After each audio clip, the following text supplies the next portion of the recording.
Good morning student. बेटा आज हम पढ़ने जा रहे हैं व्याकरण का पाठ 4 अलंकार। अलंकार शब्द की रचना दो शब्दों के मेल से हुई है, अलम तथा कार। अलम का अर्थ है शोभा या सौंदर्य। कार शब्द कर धातु से बना हुआ रूप है जिसका अर्थ है करने वाला। इस तरह अलंकार शब्द का अर्थ हुआ शोभा करने वाला, अर्थात वे उपादान जो शोभा या सौंदर्य को उत्पन्न करते हैं। हिंदी में प्राय अलंकारों का अर्थ शोभा बढ़ाने वाले उत्पादन या अवयव के रूप में लिया गया है। शोभा बढ़ाने का तो अर्थ है कि यदि कोई स्त्री सुंदर है और वह श्रृंगार कर आभूषण पहन लेती है तो आभूषण उसकी शोभा में वृद्धि करते हैं। इसलिए यह प्रश्न उठता है कि क्या अलंकार असुंदर महिला के सौंदर्य में भी वृद्धि कर सकते हैं। इस प्रकार अलंकार का अर्थ है कि सौंदर्य बढ़ाने वाले या चमत्कार उत्पन्न करने वाले। अलंकारवादी आचार्य जो अलंकार को ही काव्य की आत्मा मानते थे, उनका कहना यही था कि अलंकार सुंदर को और भी सुंदर अर्थात असुंदर को सुंदर कर देते हैं। केवल सुंदरता बढ़ाने का काम नहीं करते बल्कि शोभा कराना धर्म है, यानी कि अलंकार सुंदरता बढ़ाते हैं। इसलिए अलंकार का यही अर्थ है कि जो काव्य में चमत्कार उत्पन्न करे उन्हें अलंकार कहा जाता है। अलंकार दो प्रकार के होते हैं, शब्दालंकार और अर्थालंकार।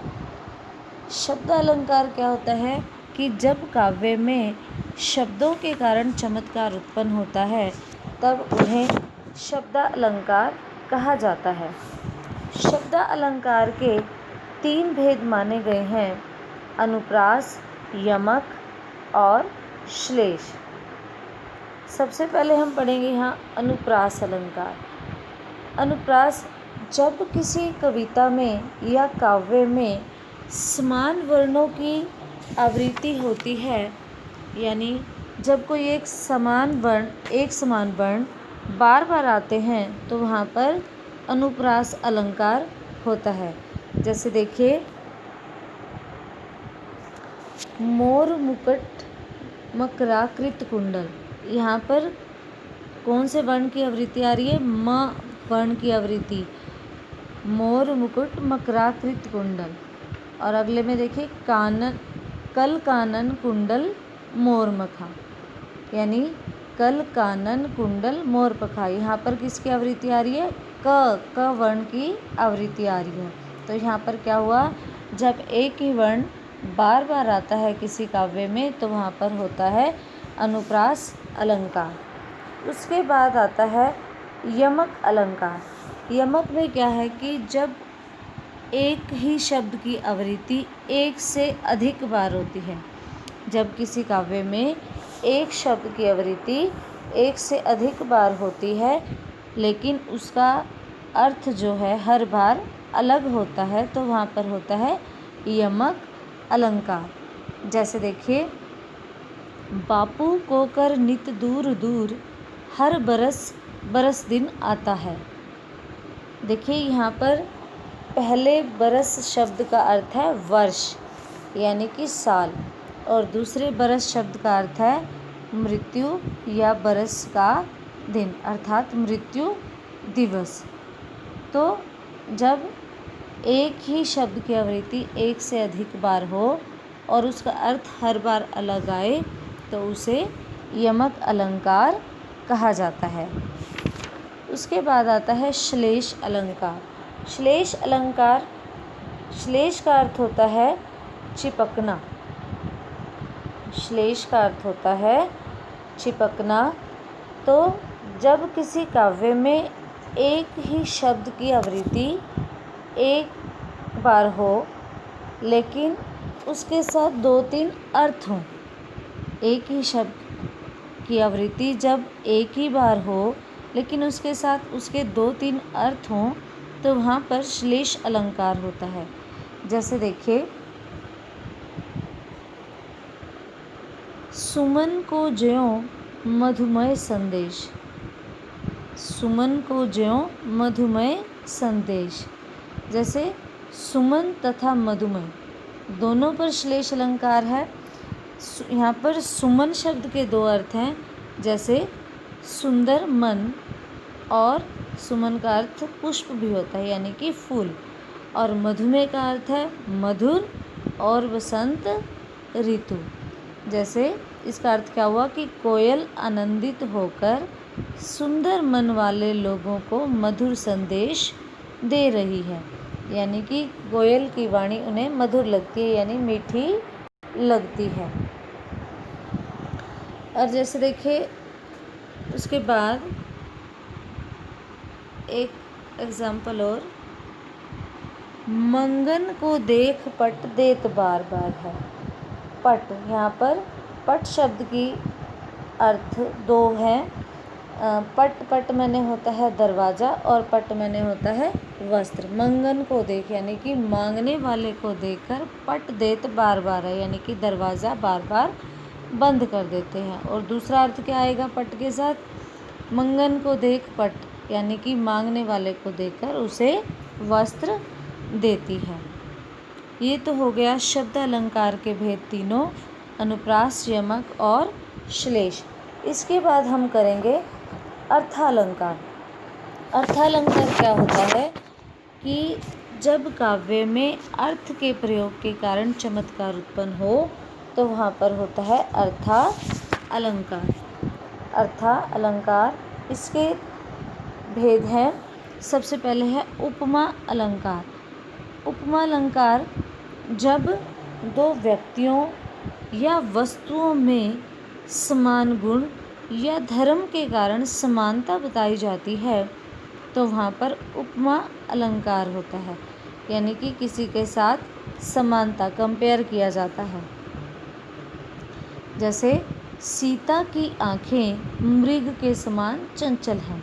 यहाँ पर सीता की आँखों की तुलना किसके साथ की गई, मृग, मृग यानी हिरन के समान चंचल हैं। सीता की आँखें हिरन के समान चंचल हैं।